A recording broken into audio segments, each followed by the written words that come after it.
Of course, we do begin right here at home as former Vice President Atiku Abubakar and the presidency yesterday squabbled over the state of the nation, especially the tottering economy.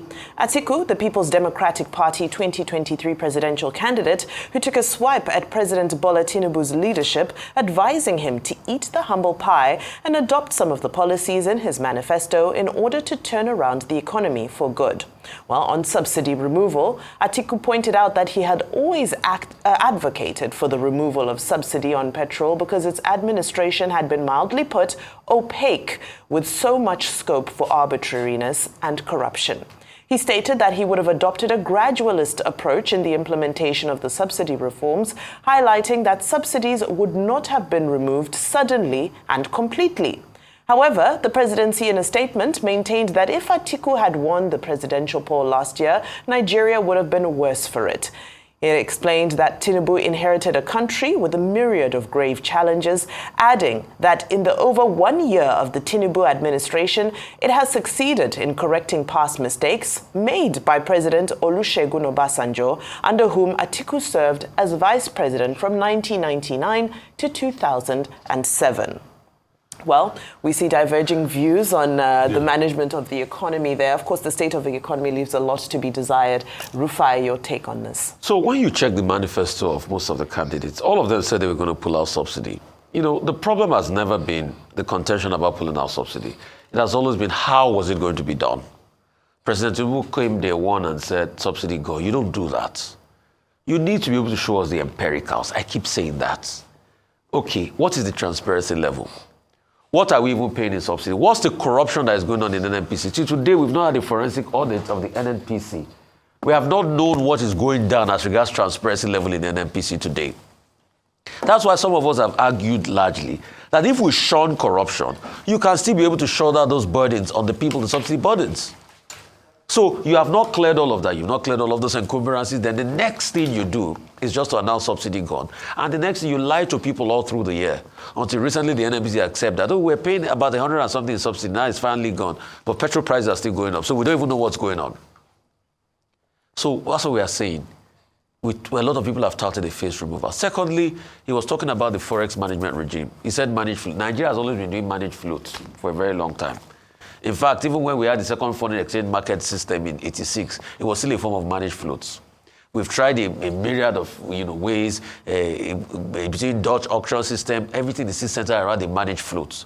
What a managed float means is that, when you have money, you defend. At some point, you leave it. So when you see that it's going overboard, you defend again. That's what a managed float is all about. So we've always teached the method of management. So there was nothing new about what Atiku Abubakar. But I would have wanted Atiku Abubakar to empirically state how he was going to do the managed float. Owing to the fact that President Tinubu claimed that there was no money, I would have said we should look for money to be able to shore up our buffers and all of that. And in fact, remove the shenanigan and the corruption in the forex arbitrariness. That's what I would have suggested, because there's a lot of corruption. Because you can see a lot of people that were not supposed to get dollars were getting dollars at all of that. So when you look at it, who were those that were supposed to get dollars truly? We all know a lot of the round tripping and all of that. So that's why some people advocated, let's cuckoo float it so that you will not have any level of corruption. So Atiku did not state how he's going to tackle the corruption in that system.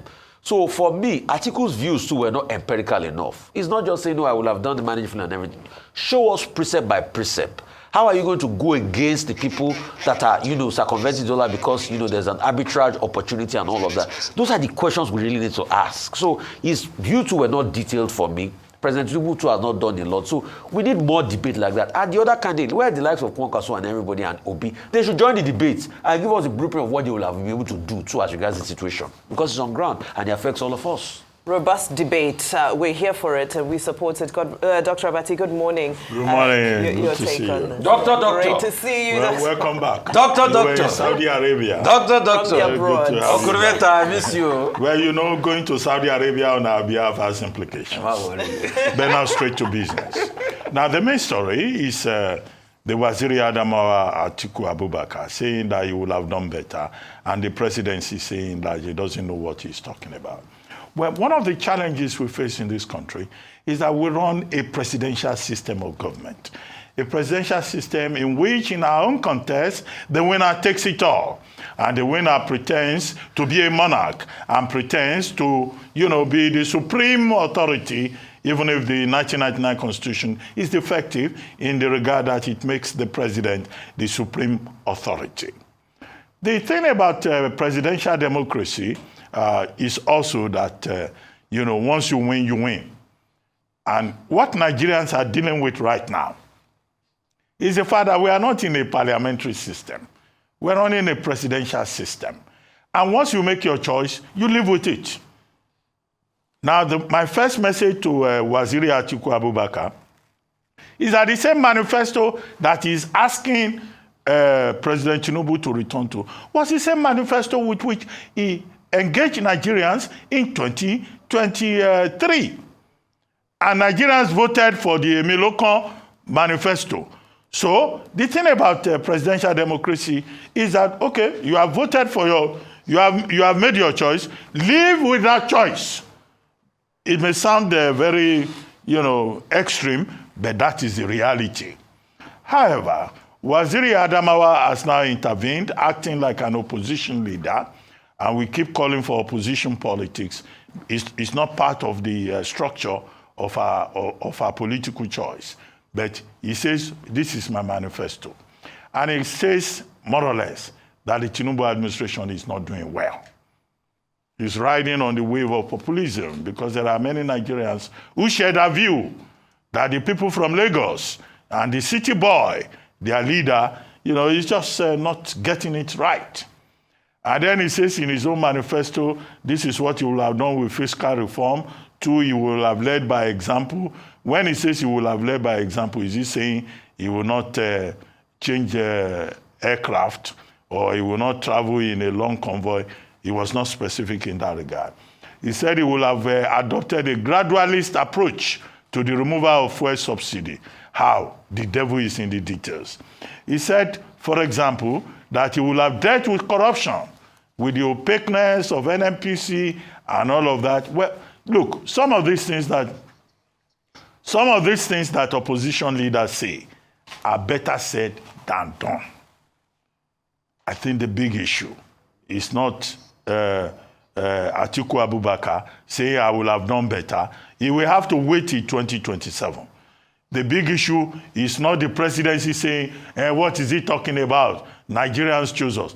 I think the political elite in this country, they got it wrong because they have removed the people quotient in the democratic equation. Whether the system is parliamentary or presidential, the people are saying, we are hungry, we are suffering.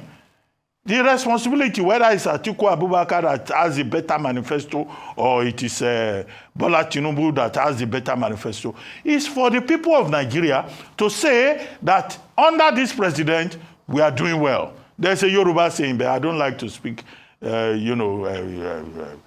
primordial, quotes on television, that when a king is in the saddle, the people will know if they are doing well.